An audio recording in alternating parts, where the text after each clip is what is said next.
Man, Peru really wasted an opportunity last night to qualify for the next round. They would have assured them going to the quarterfinals with a win last night over Ecuador. Doesn't matter if they lost their last match against Brazil by any margin. 6 points would have went through just like Colombia did, and they would have only needed a draw against Brazil to win the group and avoid Colombia. But they let go of a 2-0 lead at halftime to drop points 2-2 to Ecuador. And Peru's going to have it really hard next week because if you look at the remaining games for all the teams in this group, Brazil versus Peru, it's going to be very difficult to pick up any points against Brazil. And even if Peru pick up a draw against Brazil, it's probably not going to be enough. Why won't it be enough? Because Ecuador is most likely going to beat Haiti. And I mean, let's just be honest. Ecuador is going to beat Haiti.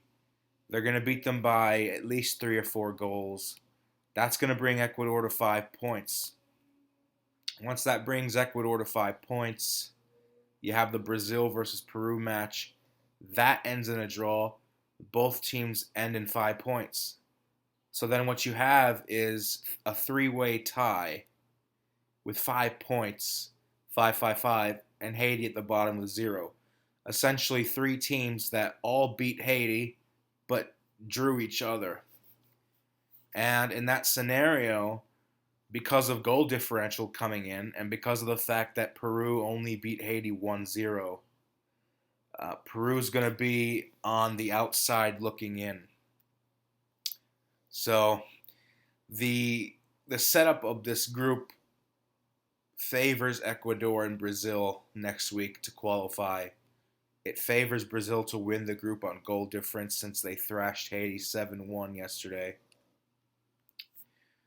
Because I don't see Ecuador getting the same margin to scoreline victory over them, 6 goals.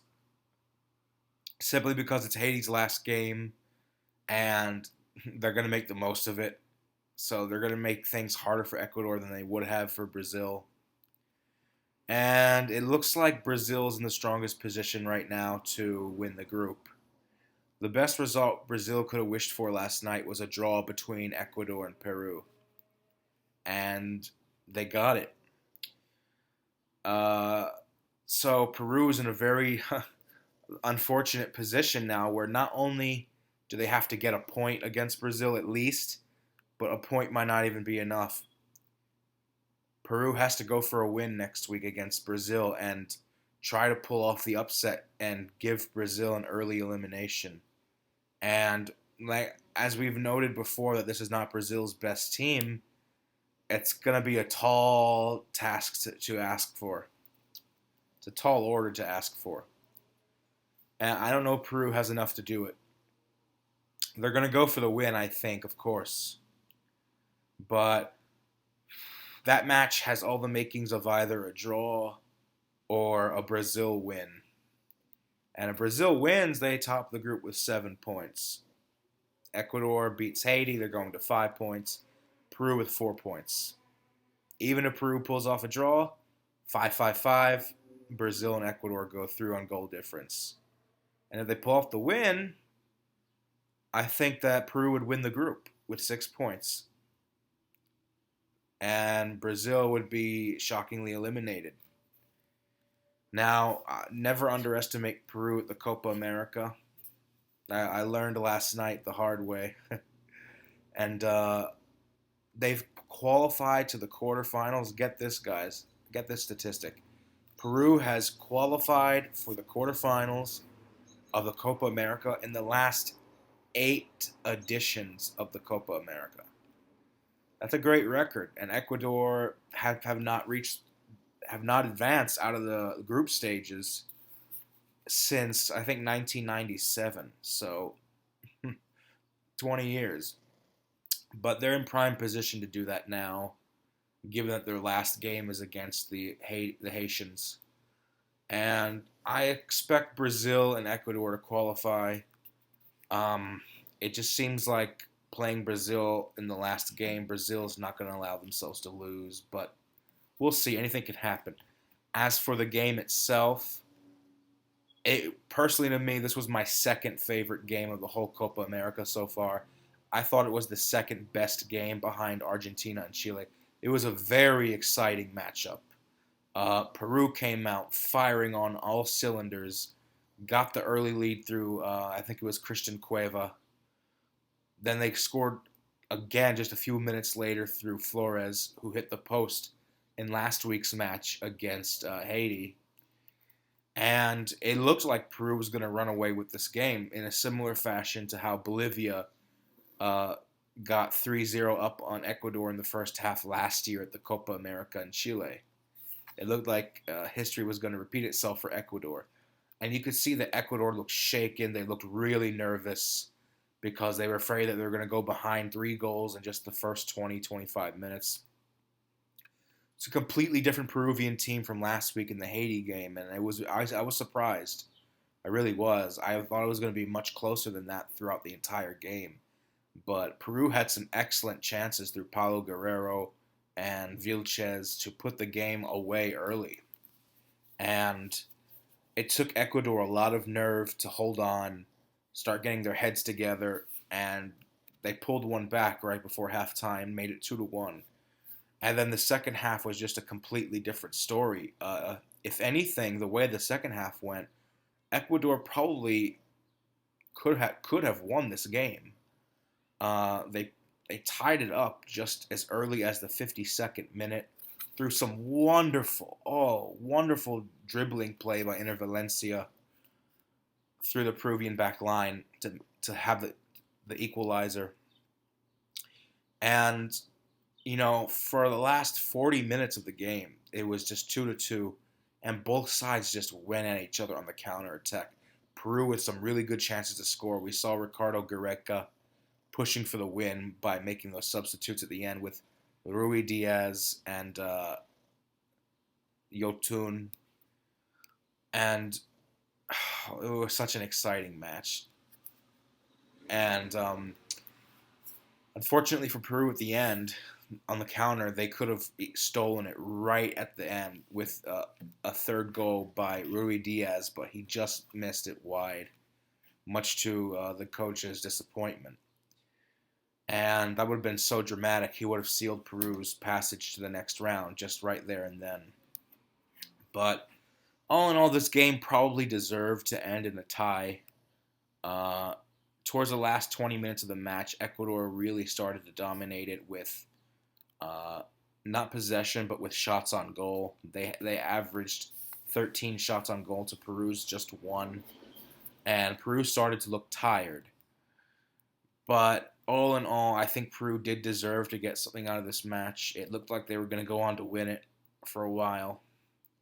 And I think, honestly, sorry to any Peruvian fans that I have subscribed to this channel, but I think giving up that 2-0 lead is going to cost you. I really do. Unless, you can beat Brazil next week. You have to beat Brazil. A draw's not going to cut it. You have to beat Brazil. And what a huge upset that would be. So, this match was really entertaining. I recorded it, and behind the Argentina-Chile game, this was the best game of the tournament so far. Very enjoyable football to watch. And credit to Peru for defying expectations of most people. Much respect to the Incas. And much respect for Ecuador for remaining strong mentally and coming back into the game. So this is it for my reaction for that game last night. Just briefly looking ahead to sort of the games today in Group C between Uruguay and Venezuela and Jamaica and Mexico. Jamaica and Mexico is going to be the rematch of the Gold Cup final last year, where Mexico won 3-1. Coming off their first group game loss to Venezuela, Jamaica is going to feel like they have something to prove. They need to get a point in this game to survive, and they want revenge against Mexico for losing the final last year. But, I mean, This Mexican team is just red hot in great form. They're undefeated in their last 19 games up until the Uruguay game. They have not conceded a goal in 805 minutes of gameplay. I just don't see Jamaica pulling it off. I'm sorry to the Reggae boys, but Mexico should beat Jamaica today to get 6 points. They just should. Unless Mexico flounders or Jamaica comes out playing like possessed men just on a different level of motivation. I just see Mexico getting the win today. I don't see revenge coming for Jamaica. I'm not going to predict a scoreline, but I think Mexico will beat Jamaica today, and Jamaica will be pretty much eliminated at this point. Maybe not officially, but it'll be very difficult to come back after 2 losses in the group. So Mexico really has no reason not to get 6 points today. The other game between Uruguay and Venezuela, it's not looking very optimistic that Suarez will be back for this game, or maybe they will announce his standing in the lineup right before the match begins. Who knows? But even without Suarez, this is a game that Uruguay should win. This is not a very tough group overall. It's a group that Mexico and Uruguay should advance out of. It was only a matter of who's going to get first, who's going to get second. And it looks like Mexico's going to get first since they beat Uruguay last week 3-1 in somewhat of a controversial manner. But Uruguay should beat Venezuela. They just have too much firepower, and their defense is just too strong. A team like Mexico is able to crack Uruguay's defense, but I don't think Venezuela have the numbers going forward to do so. And defending set pieces, Venezuela is not very good at that, and we see what Uruguay can do with Godin on a corner kick or a direct free kick. So, and I think Cavani is due for a decent tournament.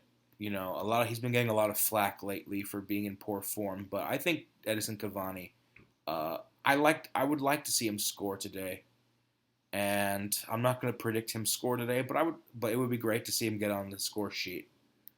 So can kind of see a case for Venezuela pulling off a tie if they put 7, 8, 9 players behind the ball and just defend, but Uruguay should take this game. They're upset from the Mexico game because they feel like the referees' decisions didn't go their way.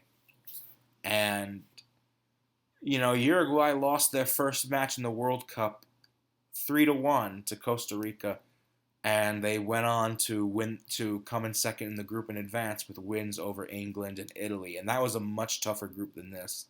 So they came back against European superpowers. They should beat Jamaica and Venezuela. I mean, there's no excuse, really. So I think Uruguay will win today against Venezuela. And the end of the standings today will be Mexico with 6 points, Uruguay with 3 points, Venezuela with 3 points, and Jamaica with 0. Pretty much all defeated, all eliminated, except on paper. So that's it for my predictions for today's games, as well as my reflections on last night's results from Group B. Leave a comment below, like, subscribe. What do you think is going to happen later today in the Group C games? Do you think it's that cut and dry, straightforward that Mexico and Uruguay are going to pick up wins, or do you think we're going to see some upsets? So, as always, guys, stay tuned for more videos later today. Wink, wink. Euros, wink, wink. And I'll catch you later. Peace out, everybody.